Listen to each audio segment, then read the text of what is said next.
Hello and welcome to this week's video message from Southern Community Church. I've been doing these talks now for over 6 months, and who would have thought at the beginning of the year just how much our world would have changed through the results of an invisible virus. Our social capability has been severely curtailed and thousands of people have died. World economies have been diminished and millions of people will be affected by job losses as we struggle to adjust to the pandemic. But the natural world, however, has just carried on as normal. I don't know if it's just me, but several people have said to me that they think they have noticed more bird song when there is no traffic or aeroplane noise in the background. And seasons have come and seasons have gone, and we're now well into autumn. This provides a level of normality in our lives, and one of the most reassuring signs of the changes in the seasons is the return of the Canadian geese. The village where we live has a couple of lakes hidden in the trees, and each year we see and hear the return of the geese.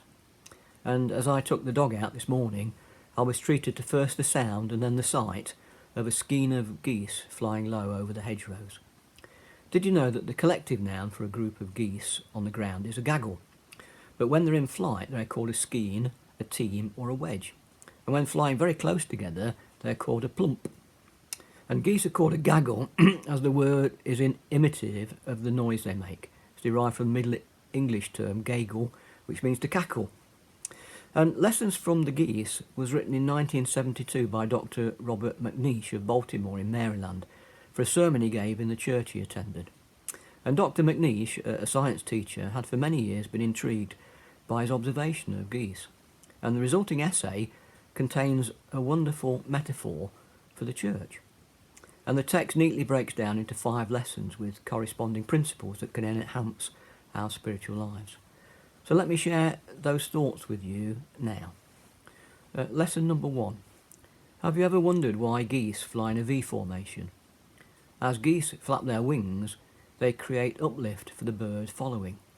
By flying in a V formation, the whole flock together adds 71% greater flying range than if any single bird were to fly on their own. And a flock of geese is like a team. Flying together creates a surge that carries the whole further than its individual parts could go by themselves. And Solomon illustrates this principle in Ecclesiastes chapter 4, verses 9 to 12. He says this: 2 are better than 1, because they have a good reward for their labour. For if they fall, one will lift up his companion. But woe to him who is alone when he falls, for he has no one to help him up. Again, if 2 lie down together, they will keep warm. But how can one be warm alone?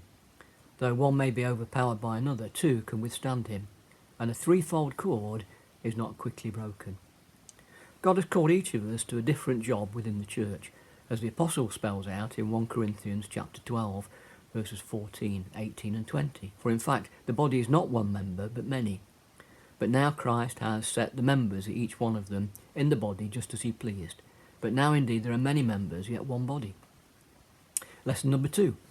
Whenever a goose falls out of formation, it suddenly feels the drag and resistance of trying to fly alone, and quickly gets back into formation to take advantage of the lifting power of the bird immediately in front. This dovetails wonderfully with the first point. Going it alone, being independent of the flock, always leads to falling behind. And if the flock can fly 71% further as a group, then the lone goose will soon be left behind. Make it your aim to be at one in the Spirit, and you will be bound together in peace. There is one body and one Spirit, just as it was to one hope that you were called. We're not meant to remain as children at the mercy of every chance wind of teaching and of the jockeying of men who are expert in the crafty presentation of lies. But we are meant to speak the truth in love, and to grow up in every way into Christ the head. For it is from the head that the whole body, as a harmonious structure knit together by the joints with which it is provided, grows by the proper functioning of individual parts, and so builds itself up in love. Lesson number 3. The lead goose in the V formation does not, of course, experience this updraft, and so tires faster than the others. And when the lead goose gets tired, it rotates back into formation, and another goose flies at the point position.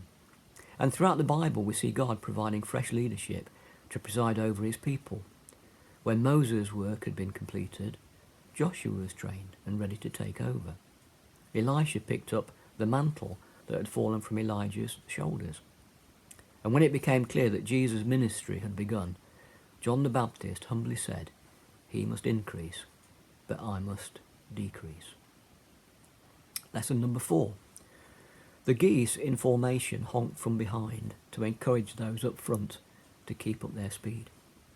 When I first visited India, the experience was an intensity of different sights, sounds, smells, sense of vibrancy of life, massive colours everywhere.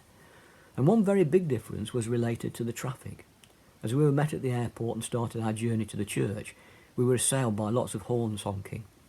To my European ears, it seemed that everyone was angry and wanting to overtake. But as I asked our driver why everybody was making so much noise, he explained it as that there were so many cars on the road, it's difficult to be aware of everyone. So people honked their horns to let him know that they were there, and he would have a better understanding of the situation. And that's what the geese are doing. They're not complaining or wanting to overtake. They're actually encouraging those in front of them to keep up the good work. And geese make a lot of noise when you disturb them. That's why sometimes they've been used as a kind of early warning system or alarm system. And there's an ancient story that it was the loud cackling of a flock of geese that alerted sentries in Rome to an invading army creeping up to the walls in the middle of the night. And the Bible tells us to encourage one another day after day. And geese are smart enough to keep their leaders motivated so that the entire formation can move ahead. They know that if they try to undermine the leadership, they will cause the destruction of the entire flock. And through our prayers and kind words, we can give strength to those up ahead of us. You know, a minister hears many tales of woe, complaints and arguments, but a sincere thank you or gesture of support makes it all worthwhile.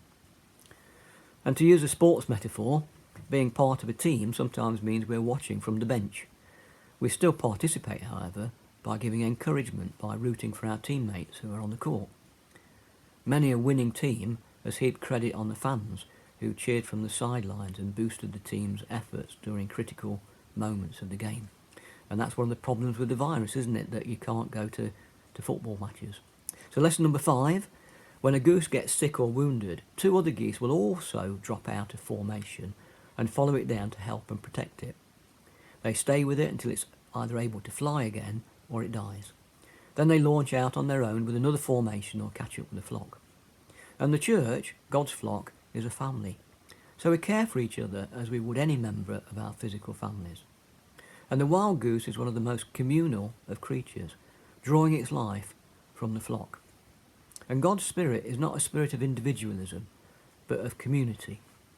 In an age where individualism is a supreme ideology, both outside and inside the church, it's worth reminding ourselves that the testimony of the early Christians and of Christians down the ages is that the Spirit always brings community. We can learn a lot then from the Canada goose. We learn it's wise to work together, it's wise to stick together, it's wise to do our share of the work, it's wise to honk a word of encouragement, and it's wise to watch out for each other. And lessons from the geese is a beautiful analogy for any Christian, but it's especially relevant for the church in these end times. Imagine what it would be like if the Church of God behaved like a flock of geese, flying in perfect formation, cooperating as a team, unified behind godly leadership, constantly encouraging those around us and helping our brothers and sisters in the faith. And those who practice these things will reach the flock's destination, the kingdom of God. There are 3 other relationship lessons that I'd like to share about wild geese. Firstly, if we have as much sense as a goose, we'll stay with those who are headed where we also want to go, and we will accept and we will give help to each other. Secondly, we need to stand by each other in the difficult times as well as when we are strong, and that the direction and impetus of the community can continue even when some fall by the wayside. What's more, it is possible for the direction to be picked up again and continued by those who have been left behind. And finally, we'd better make sure our honking is encouraging. It makes such a difference if it is. Now, have you heard the story of the farmer and the geese in the Stow Snore? Well, once there was a man who did not believe in either the virgin birth of Christ or the spiritual meaning behind it. He was very sceptical, even about God. He and his family lived in a farming community. His wife was a devout believer and diligently raised her children in the faith. He sometimes gave her a hard time about her belief and mocked her love for God. It's all nonsense. Why would God lower himself and become a human being like us? Such a ridiculous story, he said. And then one snowy day, she and the children left for church while he stayed at home. After they had departed, the winds grew stronger and the snow turned into a blinding snowstorm. He sat down to relax before the fire for the evening. Then he heard a loud thump, something hitting against the window, and still another thud. He looked outside but could not see anything, so he ventured outside for a better view. In the field, near to his house, he saw of all the strangest things a flock of geese. They were apparently flying to look for a warmer area down south, but they'd been caught in a snowstorm. The storm had become too blinding and violent for the geese to fly or see their way, and they were stranded on his farm with no food or shelter, unable to do more than flutter their wings and fly in aimless circles. He had compassion on them and wanted to help them. He thought to himself, actually the barn would be an excellent place for them to stay. It's warm and safe. Surely they could spend the night and wait out the storm. So he opened the barn doors for them. He waited and waited, watching them, hoping they would notice the open barn and go in. Nevertheless, they did not notice the barn or realise what it could mean for them. He moved closer towards them to get their attention, but they just moved away from him out of fear. So he went into the house and came back with some bread. He broke it up and made a bread trail to the barn. They still didn't catch on. Starting to get frustrated, he went over and tried to shoo them towards the barn. They all panicked, scattered in every direction, except towards the barn. Nothing he did could get them to go into the barn where there was warmth, safety and shelter. Feeling totally frustrated, he exclaimed, "Why don't they follow me? Can't they see this is the only place where they can survive the storm? How could I possibly get them to go into the one place to save them?" He thought for a moment and realised that they wouldn't follow a human being. So he said to himself, how could I possibly save them? The only way would be for me to become like one of those geese. If only I could become like one of them, then I could save them. They would follow me and I would lead them to safety. And at that moment, he stopped and considered what he had said. The words reverberated in his mind. If only I could become like one of them, then I could save them. And then at last he understood God's heart towards mankind, and he fell on his knees in the snow to thank God for Jesus. I had one further bit of goose wisdom that applies to all of us. Lesson number 6. Geese don't procrastinate. They always leave in plenty of time to make it south for the winter. If geese delay, they freeze to death. And if people delay in doing right or serving God, they miss their chance forever. Don't miss your chance of renewing a relationship with God through Jesus Christ. So, next time you see the geese flying by in their V formation overhead, remember the lessons that God has given us through them. God bless you all. See you next time. Bye-bye.